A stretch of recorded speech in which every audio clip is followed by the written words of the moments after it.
Salam dan bahagia.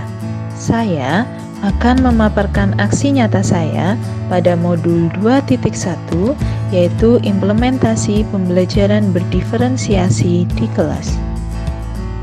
Membuat rancangan pembelajaran berdiferensiasi. Guru membuat RPP dengan fokus awal mencari tahu pengetahuan awal peserta didik yang dilakukan dengan tes diagnostik. Dan kemudian direncanakan penerapannya menggunakan 3 strategi pembelajaran berdiferensiasi, yaitu yang pertama, diferensiasi konten, yang kedua, diferensiasi proses, dan yang ketiga, diferensiasi produk.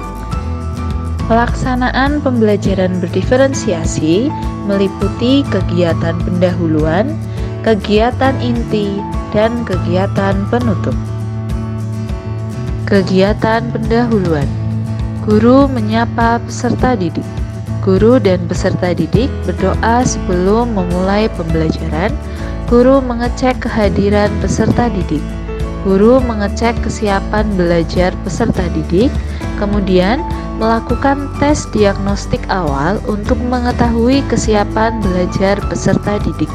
Kemudian, guru mengoreksi hasil tes diagnostik peserta didik, lalu menjelaskan tujuan dan target pembelajaran.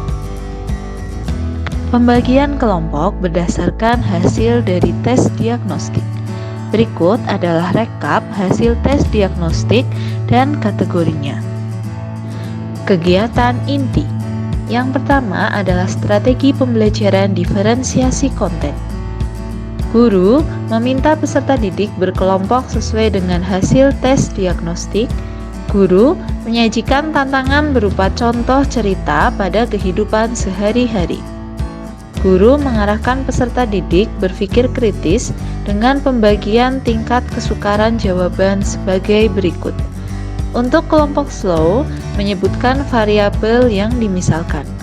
Untuk kelompok middle, menyebutkan variabel yang dimisalkan dan membuat model matematika. Untuk kelompok high, menyebutkan variabel yang dimisalkan, membuat model matematika, dan membuat permisalan harga. Setiap kelompok diminta untuk menjelaskan jawaban dari tantangan. Kemudian, guru memberikan penjelasan bagaimana menyusun suatu bentuk persamaan linier satu variabel dalam sebuah permasalahan atau situasi sehari-hari. Peserta didik dipersilahkan untuk menanyakan bagian yang belum dipahami dari penjelasan guru. Strategi pembelajaran diferensiasi yang kedua yaitu adalah diferensiasi proses. Guru meminta setiap kelompok melakukan kegiatan kelompok dan mengarahkan untuk menggunakan kreativitasnya.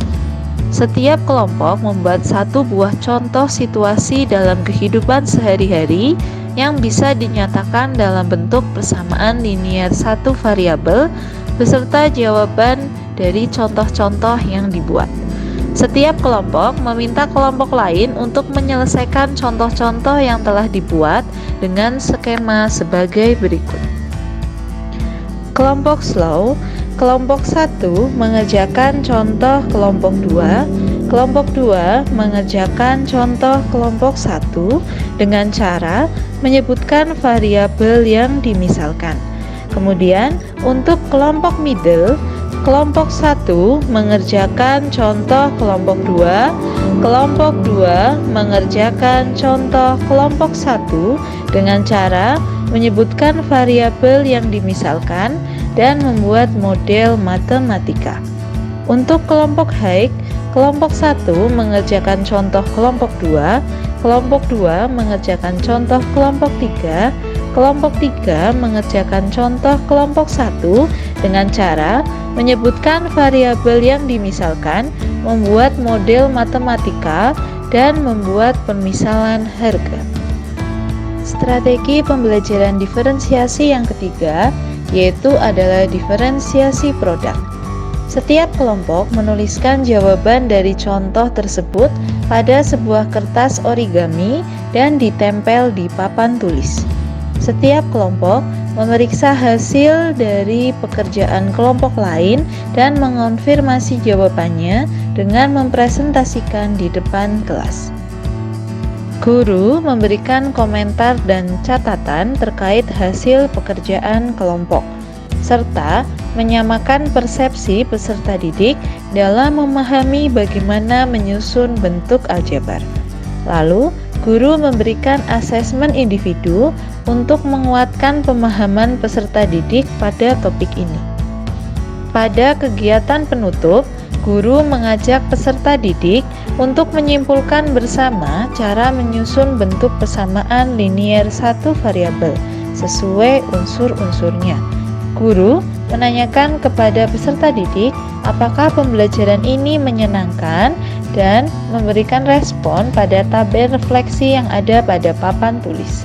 Apa kekurangan dan kelebihannya disampaikan secara lisan oleh peserta didik. Guru menanyakan kepada peserta didik terkait hal-hal yang belum dipahami. Kemudian, guru mengkonfirmasi kepada peserta didik tentang pembelajaran berikutnya, serta menutup pertemuan dengan memberi motivasi belajar kepada peserta didik dan memberi salam. Kesimpulan pembelajaran berdiferensiasi.